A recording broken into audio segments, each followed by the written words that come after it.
Good evening and welcome to the Town of Waterboro Planning Board meeting of January 20th, 2010. I'm going to call the meeting to order at 7:06. First appointment we have this evening is a conditional use permit for a conditional communication tower and facility, tax map 10, lot 12 on the Mountain Road.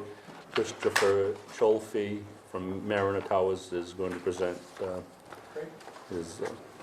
Thank you. Good evening. The record, Chris Ciolfi from Mariner Tower. We also have Louis Vitale of Mariner Tower and Peter Marchant representing AT&T with us tonight. What we're proposing is to develop a new communications facility on town-owned property off of the Mountain Road, off of McLucas Drive. We've presented before the Board of Selectmen several times to discuss with them our ideas and proposed plans. We have entered into a lease agreement with the town of Waterboro to lease the property, and we're here before you tonight to seek a conditional use permit. If you like, I can briefly walk through the plans, if this is okay where they are here. Fine. These are the same plans that are in the booklets. Anybody? Yep. Use camera good? Who's interested in seeing it? The first sheet, 101, is just an overall description of the property, the project, and it has a locus map that gives an indication of where the facility is located in town.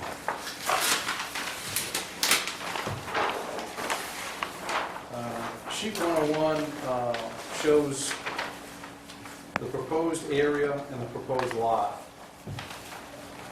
The town owns two lots that make up the area off of Mountain Drive. We are proposing to lease a portion of one of the lots. The town law requires a 10-acre lot in this zone. We are only proposing to utilize about 100 by 100 area, but in order to comply with the zoning, we show 10-acre parcel. That is included in the lease agreement. Is the board probably aware of the agreement with the land trust as far as utilizing the property and whatnot?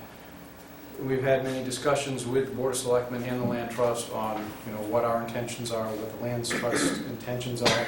Again, we are proposing to develop an access road in our small compound area, and that's really all our impact is going to be. So if there's any hiking or other recreational activities, we won't be interfering with any of those. Again, the next sheet is a continuation of the 101, this is 101A, and this is just a legal description to show that the lot is conforming. Perfect timing.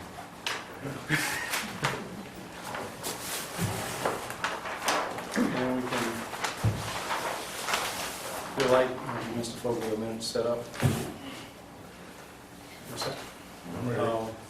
What we're just in, what was I just saying is, meeting with the Board of Selectmen and members of the Land Trust, our project is going to occupy about 100 by 100 area, plus our access drive. So any other activities that take place on the town's property, we will not interfere with those activities.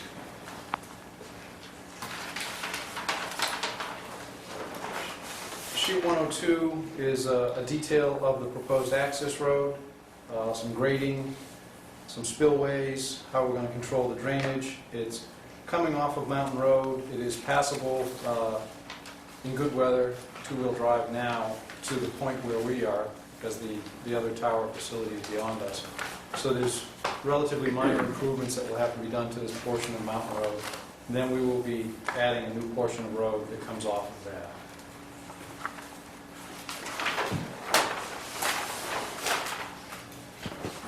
Sheet 103 shows compound area. It is on the side of a slope, so it's cut in more at a rectangle than a typical square for the site would be. The tower will be in the center, and then there will be individual equipment around it. AT&T's equipment will be located in the compound area, which will be fenced in. And C-104 gives us a little better description of that. The X's and lines indicate where the proposed chain link fence will be. 180-foot self-supporting lattice tower, no guide wires, no lights. Will be located approximately the center of the site, maybe offset towards the front a little bit.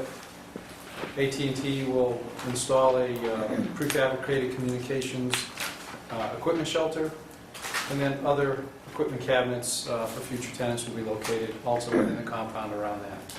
All of our activities will be contained within this compound, within the fenced-in area, other than the access road and the utilities that lead up to it.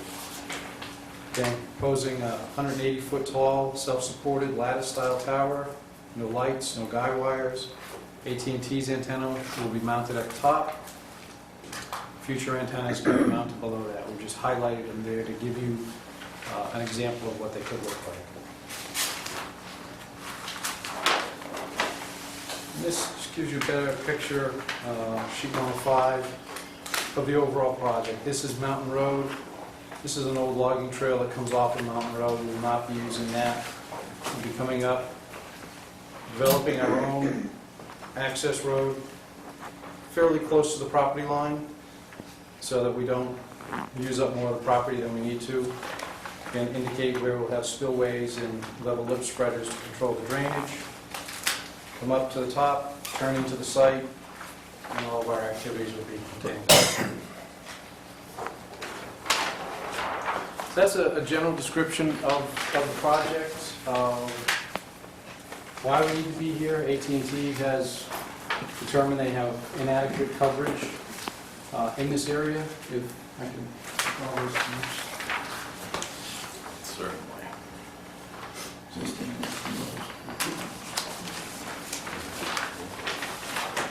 Actually, these are in your booklets already. But I'll put them up so the camera can catch them. Two maps. The first one that has more yellow on the map. Maybe the easiest way to refer to it, yellow and red are bad, green and blue are good. So the more yellow and red you see, the weaker the signal strength and the less coverage they have. With the addition of the proposed site, this is what the coverage will look like. So it's considerably more blue and green.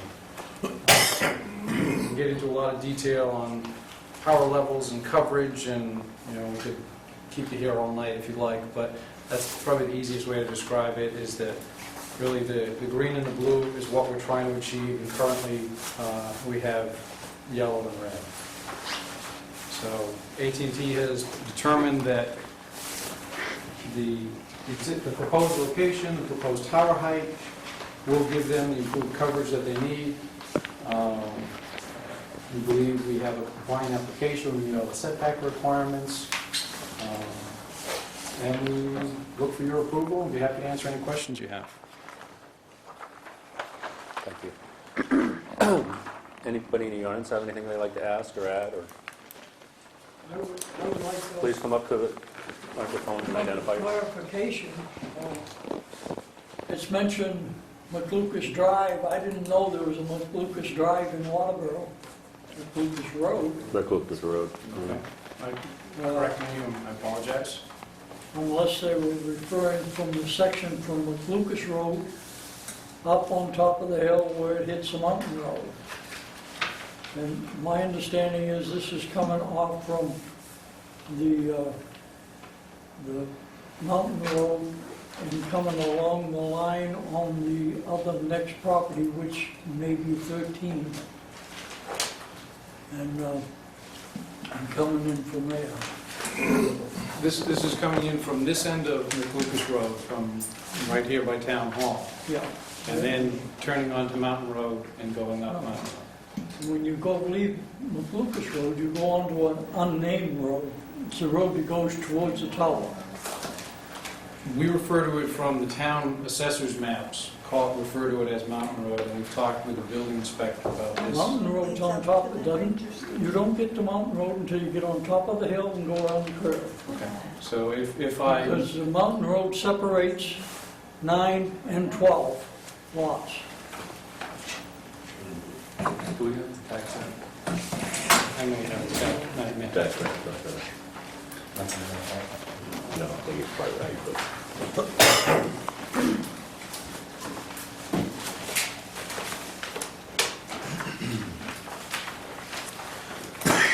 We've reviewed the different roads and the classification of the road, whether they're private, whether they're public, whether they're maintained and unmaintained. We've reviewed that with the town and feel confident that access is correct and legal interest is correct. If I use the wrong name or acronym, I apologize, whether it's road or drive, but we're confident that access is correct. On this map, on the top left, of that road going off in that top left corner, that's the McLucas Road, is it? Off the left corner. If we have, That's Mountain Road. This is the Mountain Road. This It's is- identified on the tax maps. this is an overlay of that tax map that we have in the application. And what the tax map shows is, again, I don't know if the camera wants this, but in an east to west direction, this is referred to as McLucas Road, and on the tax map, it calls that Mountain Road. Whether it's technically called Mountain Road or not, if you'd like, you can take a look. So here's Town Hall down here. And then up here. That's right. That's this one. Okay, so here's the old tower ranger station here. So we're coming before that. Before the gate. And this is, it's right there, it's originally Mountain Road. That's right. That's why he's talking about this. And that's on the top of that map, that's the old Mountain Road. We're trying to distinguish because it was hard to tell. Yeah, so that's the old Mountain Road that's abandoned here. This is the piece that's still being used. So this goes up to the ranger station and the other The side. ranger station here is almost in. All right, may I ask why, they've identified it, our tax map identifies that coming up as a mountain road. From McLucas Road? Yes. That's not right. Understandably, you may disagree, you're welcome to come in and talk to the road review committee or the town planner regarding the names of the road. But as far as we have it right now, it's identified as a If you get mountain lost road. in the woods, it's important to know what road you're on. Hopefully you'll have good cell service so you can call for some assistance. Right. You had a question, sir? You had a question? No. Okay. Is that mine? Oh. Seeing no other questions, I'll bring it back to the board. Any questions from the board?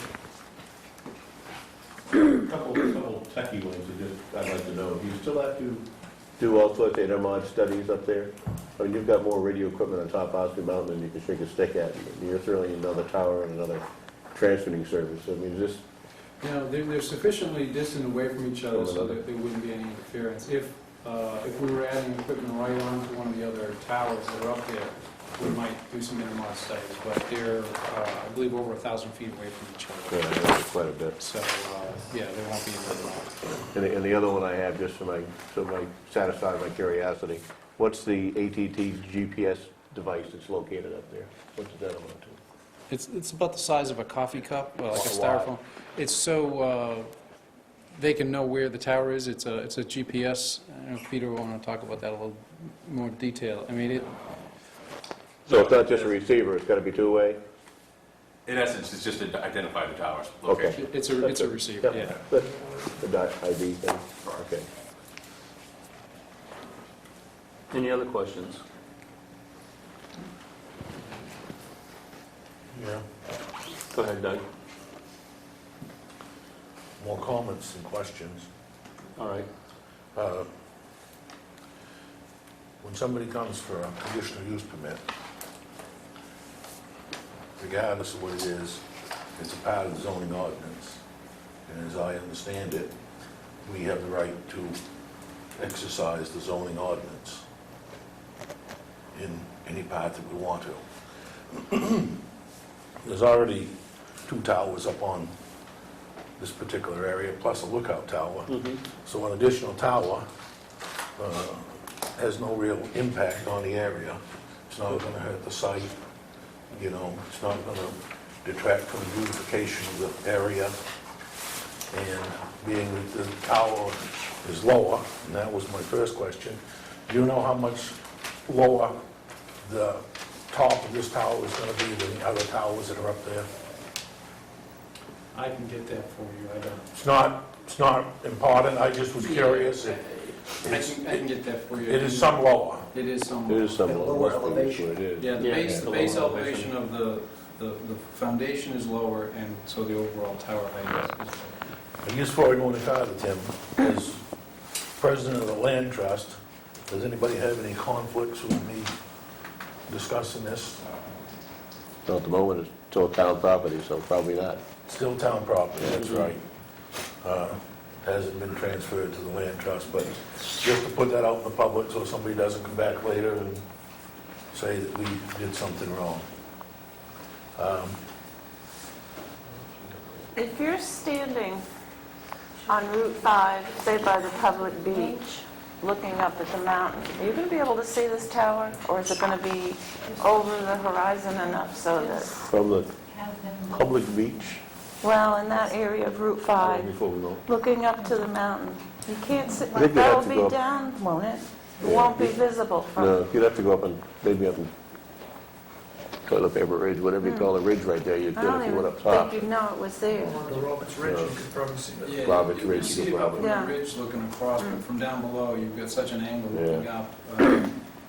It's hard to say never, but more than likely, you're not going to see it. Before we go any further, I just want to, since Doug has brought it out that he is chairman of the committee that he serves on, President of the land trust. Land Trust. And I'm also a member of the I'm land just trust. going to ask I for a don't- vote. If you feel there's a conflict, please indicate by raising your hand.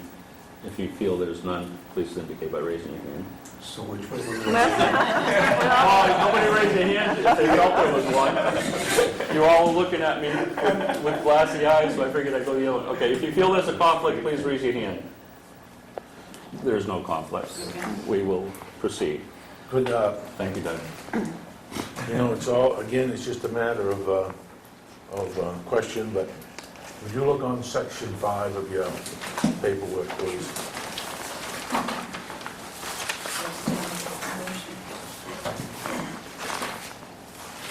The letter from The radio- Singular, Yep, from the radio frequency engineer. would you mind sending us a corrected page to that does not address Mrs. Tina Smith as chairman of the planning board? More than happy to. Tina would like to have that, No, would like to have that position, but being it's a zero, or an almost zero paying position, she's determined that she'd rather keep hers. She'd rather have Tom's job up there, but that isn't listed here, so neither is Tom's job, so. We will correct that. Well, if you go to section, I think it's 6 or 7 or somewhere it's here. There's a letter here from the engineer. And I can't find it whenever I'm looking for it. Maybe it's 4. I just had it a minute ago.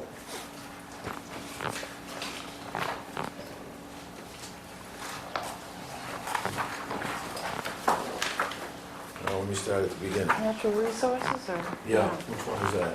It's 7. 6. It's in 6. It's in 6.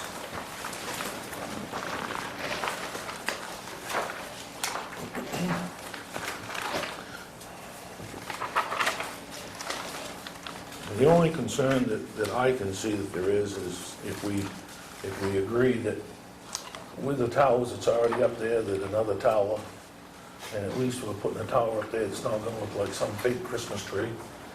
It's gonna, you know, and if you go down Route 5 and look at that tower, most people don't even know it's there. And it's a That's a tall tower. It's a kind of a trellis tower, same as this is, so you don't even see it.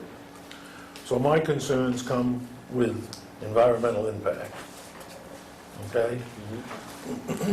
And in this wetlands consultant report here, it says that they're going to be dealing with slopes from 15 to 80%, which are very steep slopes.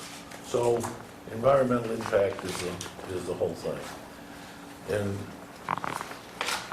in my opinion, the easiest way to handle this is to, as some parts of our zoning ordinance calls for, is when the job is completed, to have a set of as-built drawings, because being that we did not require 2-foot interval contours and all of that to be done, there could be some changes.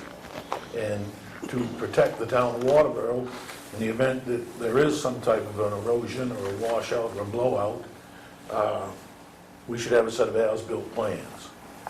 And we should have a third-party inspection review, another engineering firm, either picked by the town or submitted by Mariner Tower, that when the project is completed, we will get an engineered, signed-off sheet that says that this complies to the plan that's submitted. If I may, that's a fantastic suggestion. As a course of business, we do that. We have a third-party engineer review the foundation hole, review the steel, review the concrete placement, test the materials, witness the road building, and we'd be happy to provide a report to the town. Do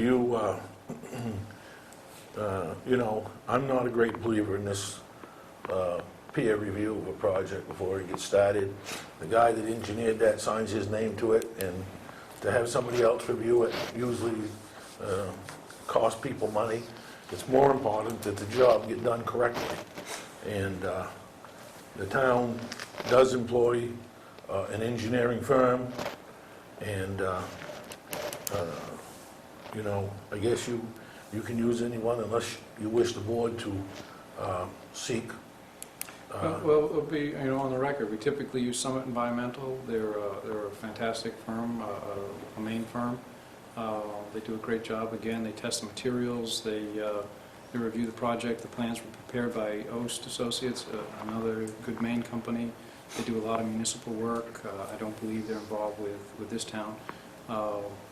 And, as part of our application, please have, town engineer review these plans as submitted. We believe that especially this sheet 105 should address most of your concerns. It does show grading, it does show drainage control structures and whatnot. We believe it's designed appropriately, and we'll have our engineer, certify that it was built per plan. If you want any more detail than that, I'd be happy to discuss it, but I think we've handled that. I don't have any concerns with the plans. Great. It's not the plan. It's getting It's built. just- It's just to relieve the municipality of somebody coming back, or DEP coming back and saying, you approved this set of plans, and what was constructed up there did not actually meet this, and the Well, code. excuse me. What's that? They could have OST provide an ENS, erosion and sediment control plan for the site. Right, but we should have a third party, and, that's another independent engineering firm that had nothing to do with it. Yep. To me, it doesn't matter who does it, because again, whoever signs the paper is accepting responsibility to say that it was done right. Yep. And I think with the erosion control stability plan that That's is in what's right place. on the board right there is the erosion Right, control. and with the level spreaders, they're a wonderful tool, but they got to be installed correctly. So, I agree. and that takes it one step beyond the code enforcement officer being liable to say that the job was done right. So that was my concerns from the beginning, and Thank you. I have a couple of concerns. Your fall zone for your tower is on the southeast corner coming towards property 7-20. You have a 187-foot tower, 180-foot tower with a 17-foot width on top of it, correct? No, there's no width on Is top. it total 180 feet? And you have a 190-foot fall zone? Correct. Yeah. Typically, communities that I know of and deal with, there's a 1.5 time fall zone. We've talked about that at length with the Board of Selectmen.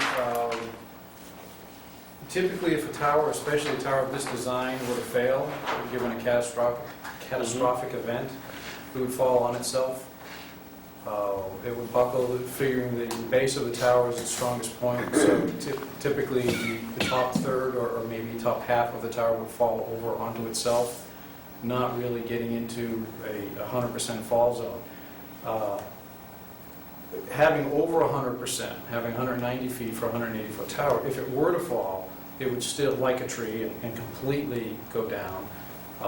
It would still stay on the property. It's not going to fall and bounce and go anywhere. Nothing's going to pick it up and move it. So we felt that given the ruggedness of the land up there and the difficult topography, this location with this fall zone we felt was appropriate. The topography rises as we go further to the west, and we could have put it, or proposed to put it up higher. It would be more visible. There are flatter spots up there. It would be easier to build, but it would be much more visible to the community, and then we would have less of a fall zone. So where we're proposing it, we are asking for a compromise. I don't believe the ordinance specifies an actual fall zone. There's been, and I believe the previous tower that was approved was 100% that you have in town. So this is actually over 100%. And really our experience has been that they collapse, especially a tower of this design would collapse upon itself. It wouldn't fall like a tree. And this goes back to Mr. Foglio's comment, by having it built properly and having engineering oversight and review, we're going to build it properly. We're not going to have some kind of failure from the poor installation of a foundation or that type of thing. But if there's a storm and it picks up a Volkswagen or a Toyota and it hits the tower, it's hard to say which way it's going to go. Okay, I just wanted to hear what your opinion was. Whereas a guide tower, you'd use a different argument. Well, a guide tower, again, would tend to crumple. A guide tower would tend to just, go down on itself. Although if, we have had situations where, intentionally, we replaced a tower down in Saco last year, 2 years ago. And to take it down, we let one of the guy wires go and we dropped it. So you can make it fall. So in a guide situation, if one of those guy wires or the dead man anchors or something failed, it could, in theory, fall 100%. But a site like this, this is probably have a 17 or an 18-foot wide base with maybe 90 yards, 80 yards of concrete, and big anchor bolts. And this is going to be a huge amount of bringing this thing down. I don't think it's going to be. Okay. My other issue is a zoning issue, and under 8.01 in the height modification, our ordinance, by ordinance, it allows us, should usually not exceed 50% increase of otherwise applicable, so on and so forth. We may go up to 50%. I have a hard time, we're looking at probably 150% increase. I believe that section of the ordinance also says it doesn't apply to towers. It says the planning which are the planning board and construction of either permitted or accessory uses which are by their nature unique or special structures. Right, special structure, But- and then it but- defines special structures. And it does define special structures, but it does say, in addition, height modifications which should usually not exceed 50% for otherwise applicable height limitation imposed by the, so on, for either permitted or accessory structures which are by nature. So what they're basically saying is, by nature, this is a special and unique structure, but we can allow you to go no more than 50% is my take on this section of the ordinance. I'm going to throw it out to the board and get their feeling on it. That's not how I read it, and again, speaking with the code enforcement officer, that was not her interpretation either. But I guess, Interpretations vary, absolutely, and that's the great thing about it. especially with code ordinances. Again, I thought the ordinance, specifically addressed the fact that this is a special type of structure, and then it went on to, further define that. It does, but like I said, it says, in addition, comma, height modifications which should usually not exceed a 50% increase from the otherwise applicable height limitation imposed by this ordinance may be allowed by the planning board in constructions of either permitted or accessory structures which are by their nature unique or special structures. So we do have the leeway to say, Yes. it does say may, It says may. it does say usually. So but it addresses it, but it basically throws a number out there too. It says we may increase to 50%. It's up to the board. I read it as the height modification should usually not exceed, and then, but the special structures as defined down at the bottom are allowed. And that's how we read it as well. Although it does say churches, and every time we had a church steeple, we brought that under.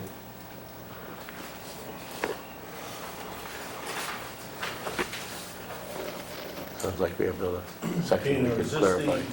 is this the, That's the correct. this is the corrected one? Because our zoning book in its reading is actually incorrect. There's a line missing somewhere. The paper that's in there, we went over this, Patty and I, because it made the zoning book does not read exactly. There was a line dropped when it was, So what's going on is what I'm reading on the internet is not correct? well, the hand paper that you got is correct. There's some kind of an error, and after you read it, the more times you read it, the less sense it makes.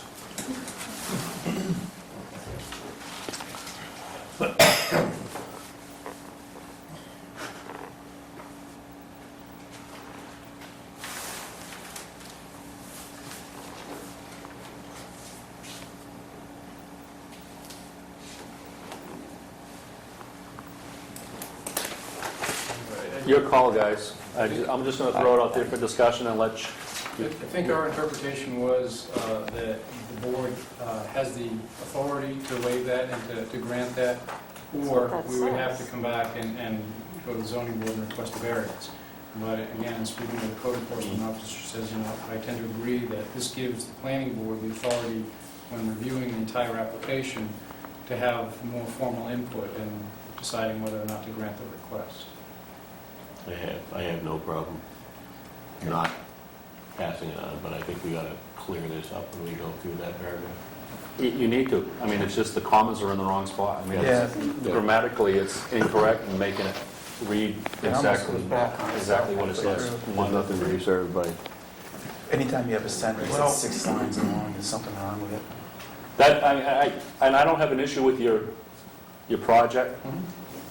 I guess my issue is going to be with this because grammatically it's not correct, and if you read it grammatically correct, it allows us 50%. We may go greater, but I don't see that in this language. That's what it says to me. It says may be allowed by the planning board, and the construction is, Well, the part that comes out to me, request pursuant to this section of the ordinance to exceed the height limitation in a particular district need not meet the more difficult requirements for the issuance of a variance, but must demonstrate the proposed height is necessary, reasonable, and will not result in harm to adjacent property owners or the public.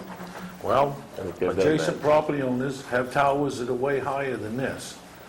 On top of on top of Lasky's Hill, there's a tower that's much taller than this. It's a guided tower.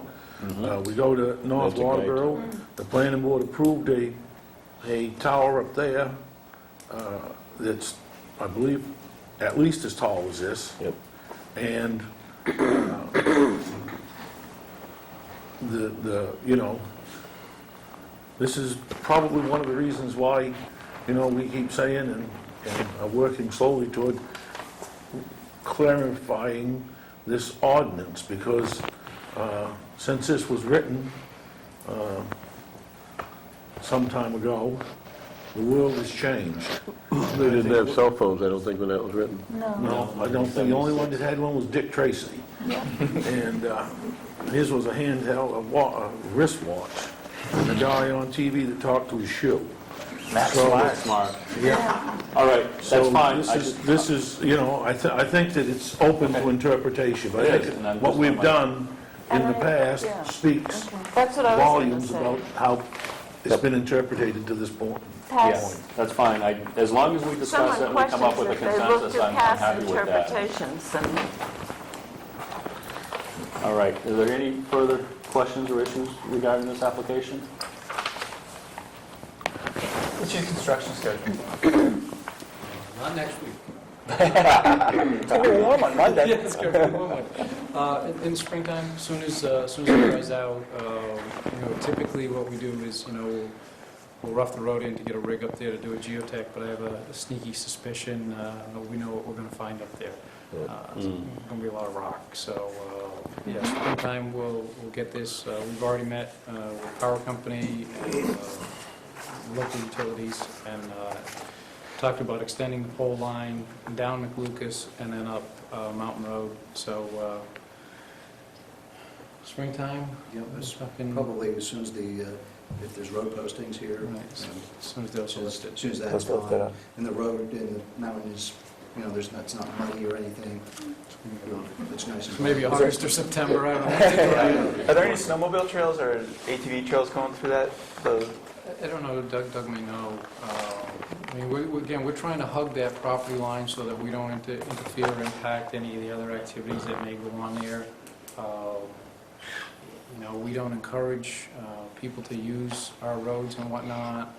Obviously, we're not going to discourage, you know, walking or whatever on there. Our gate, our facility will be secured, it will be locked, it will be a secure facility for a number of reasons. But if, you know, people are walking, if the land trust does eventually take over the property and they're building walking trails and mountain bike trails and whatnot through there, you know, we're not going to... The only area that's gated is actually where the base units are and the tower itself. Correct. Judy? I'd like to make a motion that we grant Mariner Towers the conditional use to erect the 180-foot tower as by their plans proposed That's in second. this. Would you add Is to it that? gonna be an amendment to that, Doug? Third-party review, Yes. Yes, and that, third-party inspection, yes, after the construction, and then,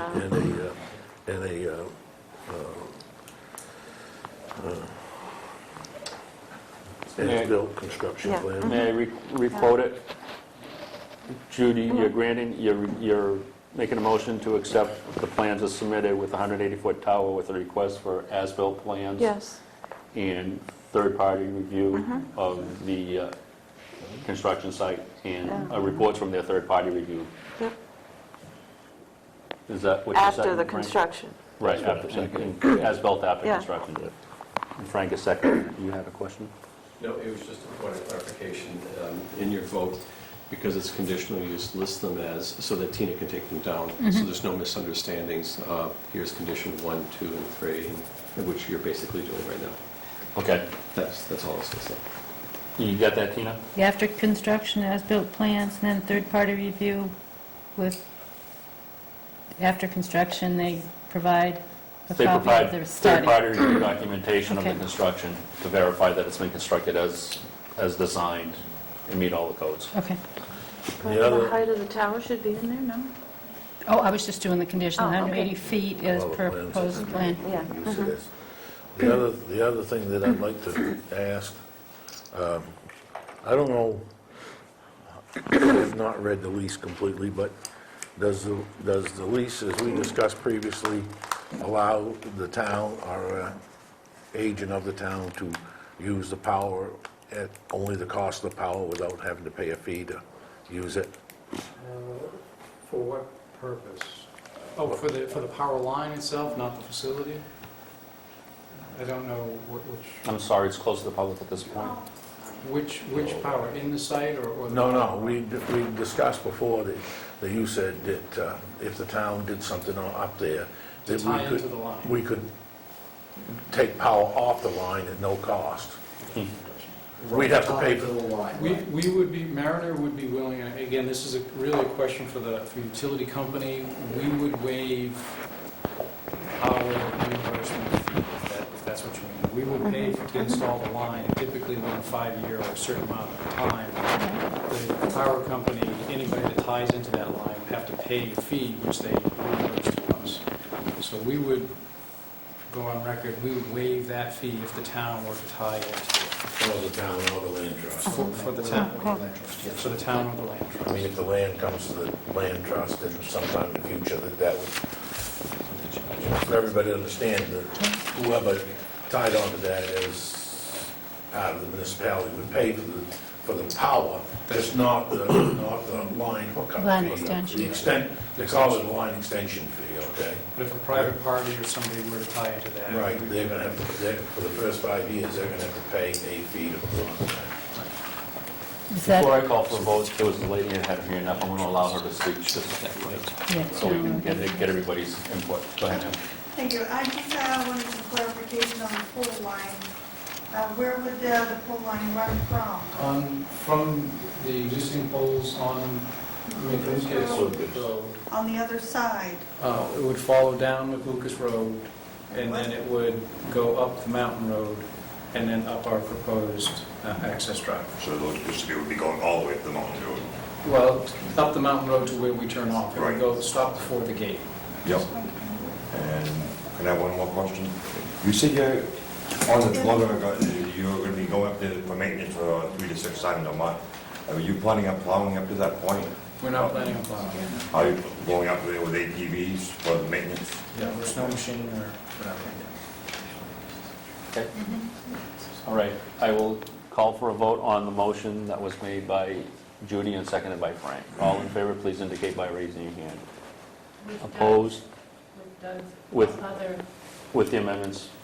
and the last one too is included, the reimbursement for the, Yes. That's part of this. Yes, that was, I believe, Okay. Tom? Just again, so there's no misunderstandings, it'd be helpful if Tina read those back to make sure the board is happy of the wording. All right, let's void that vote. Tina, would you please read back what you have written? the conditions are as-built plans provided after construction. Excuse me. Third-party engineering review and documentation provided after construction, and then Mariner Tower will waive reimbursement fee for power, line extension fee for the town or the land trust. Correct. All those, now I will call for a vote. All those in favor of what was just read back by Tina, please indicate by raising your hand. Opposed? It's unanimous. Thank you. Thank you very much. Thank you, guys. And there's no truth to the rumor that AT&T is passing out free iPods so we can check this out? I was just checking, yeah, I forget. Bad here. I want to move it. Louis? Sorry. I think that would be part of the ordinance. Yeah. Supply it for... Do the towers have... Dave, we'll take a few minute break. Is it Allow them external to clear access out. to it on a safety climb, or is it internal inside the truck?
I'll call the meeting back to order.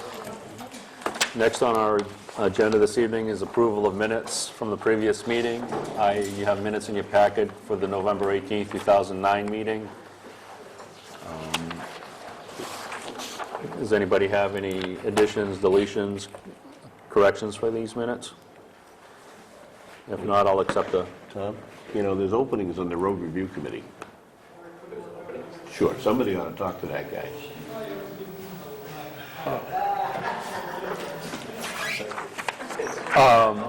I'll accept, if not, I'll accept the motion to accept the minutes as written. Make a motion to accept the minutes?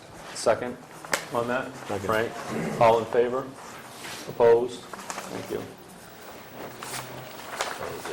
Old business? Yes. I don't believe there's any old businesses there, Tina? No, Nothing we under old did have business? some discussion about meeting times, Meeting times? Meeting time? yes. Someone had suggested a different time Earlier? for meetings, earlier, yes. Who has? I don't want to say. Does anybody have suggestions for meeting times? What? Earlier meeting No. time? No, not earlier. 7 o'clock? I can't go. You get rid of Kurt if you have early. Well, I can in the wintertime. It's, once ice out comes, ice out to ice in, there's no way. I'd rather go 7:30. Yeah, Compromise. I know. Do wintertime. So we'll leave it at 7. You want to Okay, there you go. Winter hours? we want to do winter hours and summer hours? No. I do. I'm not opposed to that. I mean, if there's, Well, why don't you try it at a different time, and if it doesn't work, then we'll go to summer hours.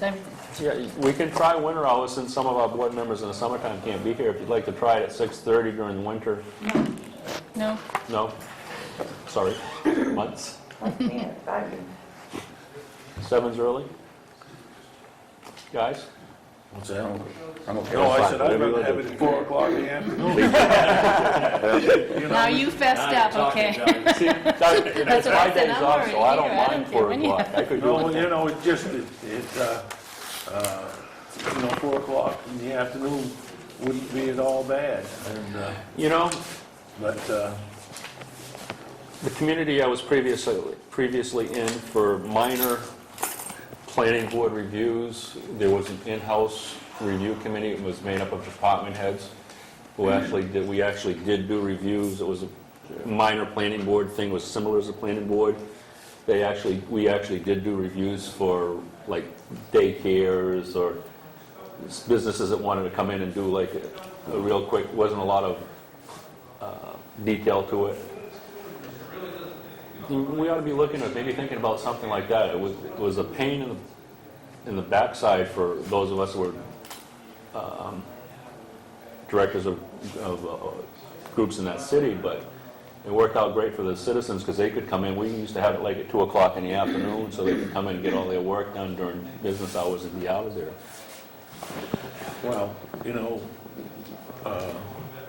there's just so much work that needs to be done, but for years and years, and still more years, we've talked about going to minor subdivision and major subdivision, and having a break-off point somewhere between 3, 4, 5. I never heard over 5 lots being, a minor subdivision, and a completely different set of regulations to go for a minor subdivision than a major subdivision.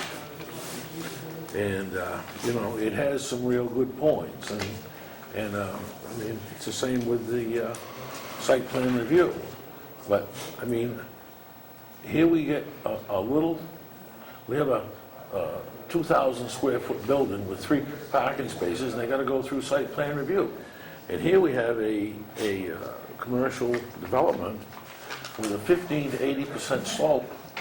The road will probably average 20-25% in places, and it doesn't go before site plan because it doesn't have the proper size building on it. So, we really have got to, figure out, something seems to be wrong. Just more stuff to add to the list as we go through the chapters and I mean, just because you have you've got a flat site and you're gonna park 15 cars on it, you gotta go to all this expense to build a parking lot for 15 cars. you know, for what? I mean, it would be better if we came up with a set of regulations or Construction Additions.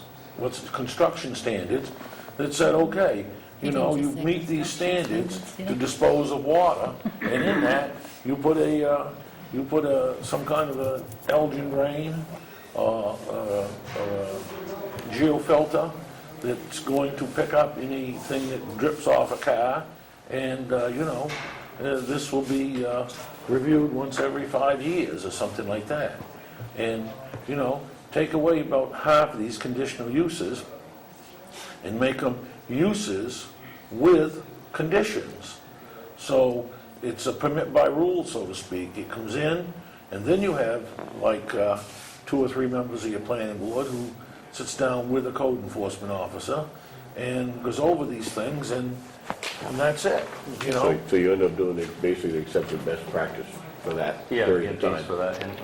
And that's, and see, and I don't even think you could have a member of the planning board being there. I think department heads that deal with this on a regular basis, like the planner, the code officer, actually a city manager in Biddeford was in on that. We had the police chief, the fire chief. We all came at that meeting, economic development coordinator, and it was essentially a planning board hearing. The planner did the whole review process for the applicant, and then the applicant was there, and the planner presented their cases to this group of people, which are essentially department heads, sitting as planning board members for this meeting, and we either yayed it or nayed it. And what would happen is the concept was if the planner or the code officer got an outrageous number of calls or people opposed to it calling them, then it would be bumped up to the next level, which would be come to a planning board for a public hearing and so on and so forth. Which is, and that would eliminate, I mean, it would put them through the process like your permit by rule, but it would put them through a process that's actually a 2-week process versus a 2-month process. You know, the application would come in, and we had to hear, I think, was in 2 weeks or something like that. Well, you know, one thing that's got to be, you know, time is money. Exactly. And, I mean, we're not supposed to look at the financial impact of what we do, but, you know, how can you sit here and not be human? And, you know, when you create an industrial zone, and you say, okay, we're going to have this industrial zone, and then after you create it, after you vote on it, the townspeople approve it, and then you put up roadblocks, you know? Every time you turn around, you're running into a roadblock. So, you know, it's the same in a commercial subdivision. We should be able to approve a commercial industrial subdivision without boundaries. It would be a conceptual plan. The boundaries would be determined at site plan. Because how do you know whether you're going to have somebody comes in that wants a 1-acre lot or somebody comes in and wants a 4-acre lot? And all of the technical information is provided at the time that the lot is designed. So you come in and say, okay, we're going to have a commercial subdivision on this property, and we got 80 acres. Of that, 60 can be developed, and we're going to approve this conceptually. And we will say... So it's not really without boundaries, it's just Without lot lines. without lot lines, okay. You have the outer perimeter. Without boundary lines for the individual lots. Within that 60 You would have acre or a whatever 60-lot it is. subdivision Yes, with okay. 4-acre lots and 2-acre lots. Is that what you're saying? No, you'd have a you'd have- totally surveyed piece of property with a conceptual plan, okay? This is where the road's gonna go. But I can't tell you how many lots I'm gonna end up within this thing. Maybe It's one, a, maybe- it's a 2-acre zone, so we know we're gonna have 30 or less lots. But if a place comes in and needs more, needs parking, say that you're gonna have parking. So, you know, they need 5 acres just to accommodate the parking, even though they may not, well, say we was gonna get somebody like Hart Trucking or Snyder or one of them wanted a place to just park units. And, you know, they need space to park, right? and maybe a small building to transfer, or a small repair facility. You know, you can come up with all kinds of scenarios. Right. But what they need is an area that's paved. So they're not going to have, a lot of building space, but they're going to have a lot of paved area. So they need a bigger lot than the guy that's going to have a 10,000-foot building with 6 employees. It's a, it's a thought that has been tossed out, and, that's just one thought, All right, thank you. No communication, I guess we covered that miscellaneous under old business. Any new business? Comment last night's selectmen's meeting, I brought this up earlier, they had conversations about streetlights, a request for streetlights, and they thought that they had maybe have an ordinance or pass it back to the planning board to discuss streetlights. And so we could consider them, and my comment last night was, I think under our first 1.02 and 03, I think we're already got that. How we did it, how you made people pay, how a road association picked out, I think we've already got that if we wanted to. We do, the planning board. We wanted to say, tell a subdivision they needed to have streetlights under the main town roads. I think we already have that in our mission. A subdivision that has public roads, you can in fact do that. You're empowered to do that as planning board members.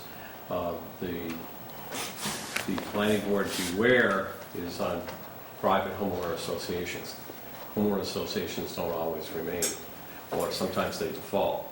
And when they default in other communities, then the association comes back and petitions, well, can the town take care of these? Well, and that was the concern last night, was they'd love to do this, but the town's not gonna pay for it. So my only advice would be just be very careful on, private associations, because they can end up challenging the town at some point. Okay. It has another. It came up last night, so I pass it on. There would seem to be, if it was written into the deeds, and, you did the correct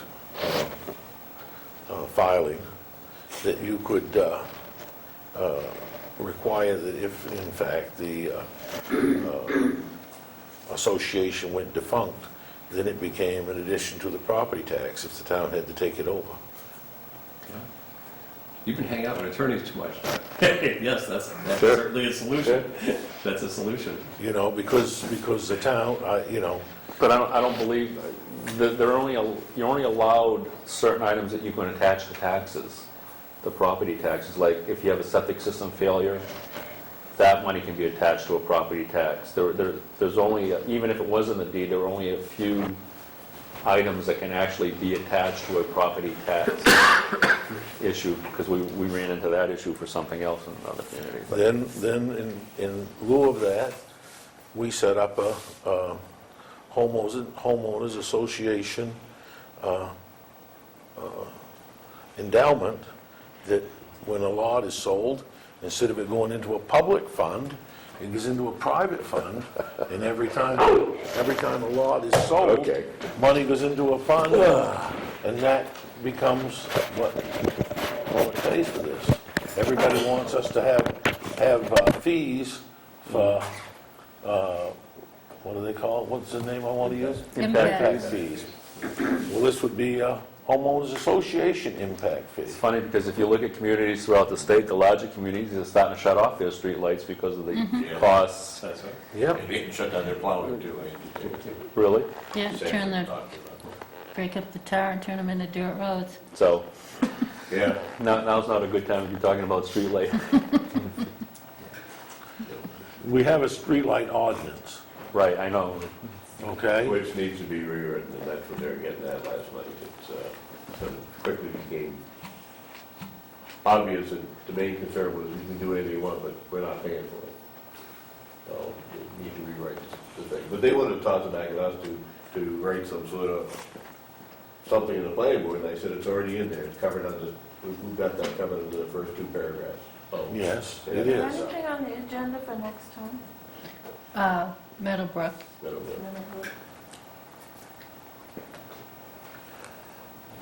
I'll entertain a motion to adjourn. I have just one. Oh, Tom, Just wanted you gotta sit alert- over here so I can see you. I don't keep looking that way. This is just to alert the board. Doug is familiar, I think Frank is familiar with the fact that it looks likely that the selectmen will create a comprehensive plan committee. And so I thought it would be really important to have our planning board members make any suggestions earlier rather than later of people that you think would be helpful and appropriate to sit on that. It's likely to be somewhere between 7 to 9. 9, I think, members were suggested by Doug. Some other people on the Economic Development Committee were suggesting much larger, and Doug brought up that that wouldn't be terribly manageable. So I would concur with Doug that if it's 7 to 9 well-picked people Yes. that really can dedicate the time, it's going to be a major overhaul. It's going to take a ton of time.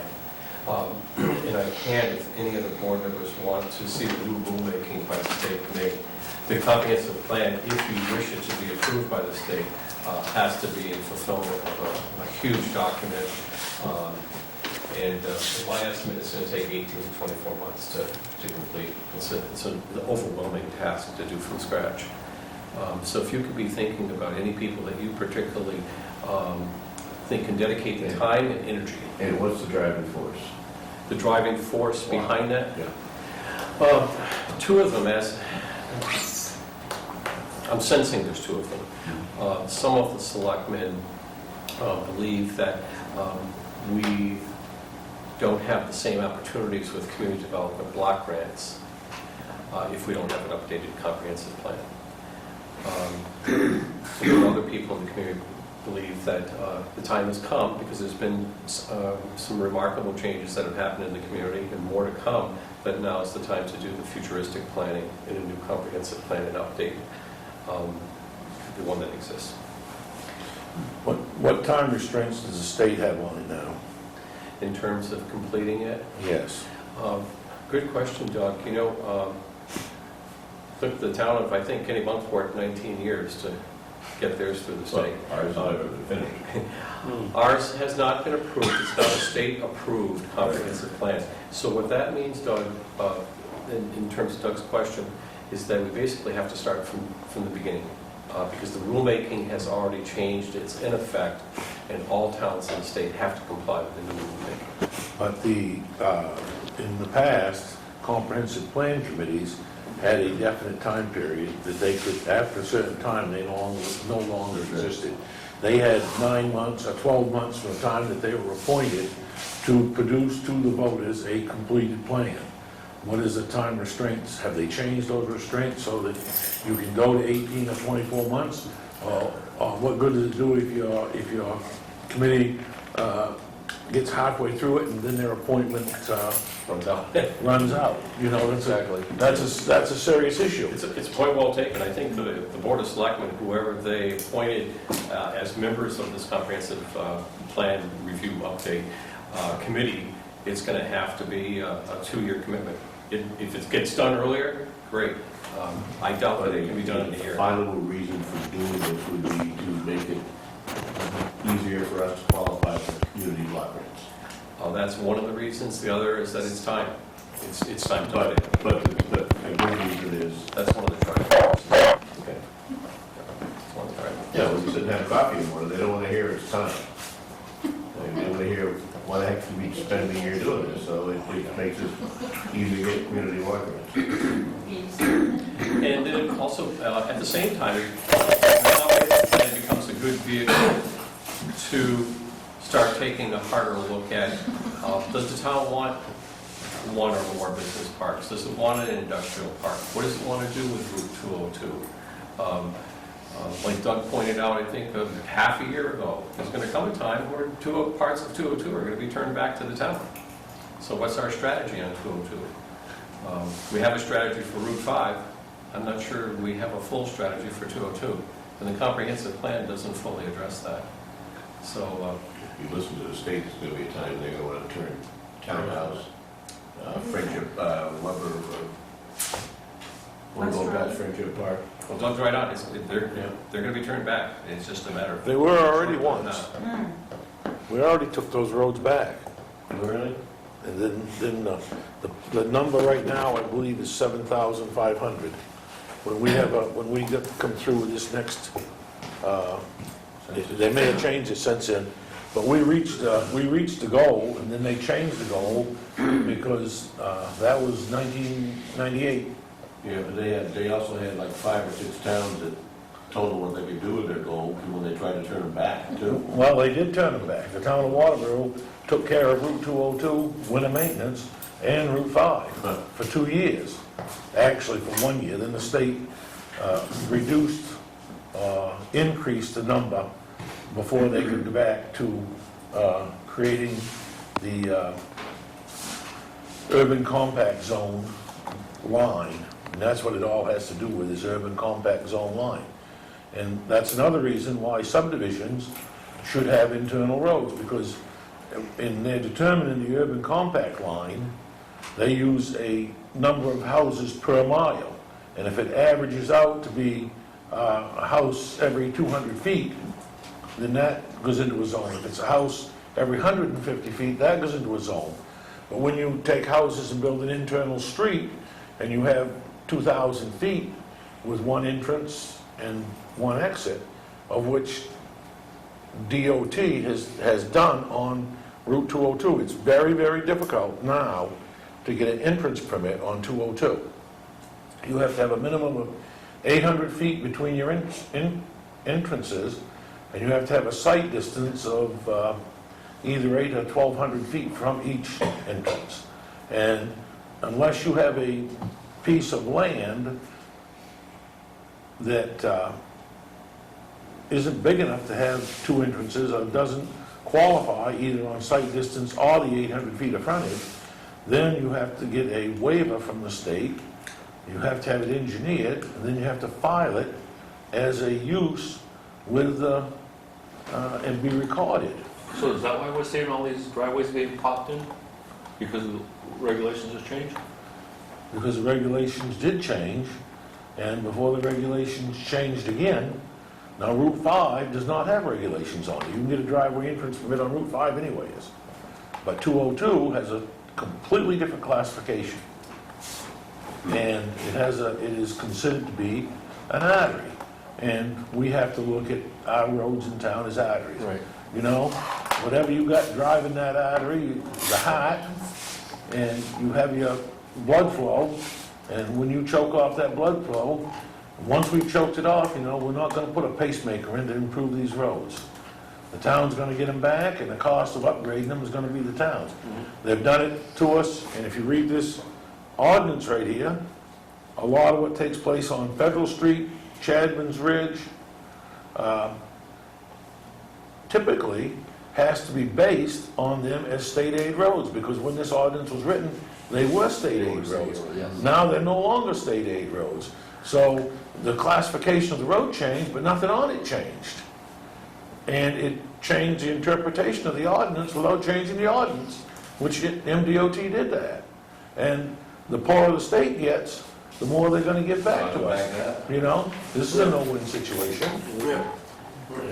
So, be thinking about people you'd like to see on the comprehensive plan update committee. It's coming. Motion to adjourn. Second. All in favor? Any discussion?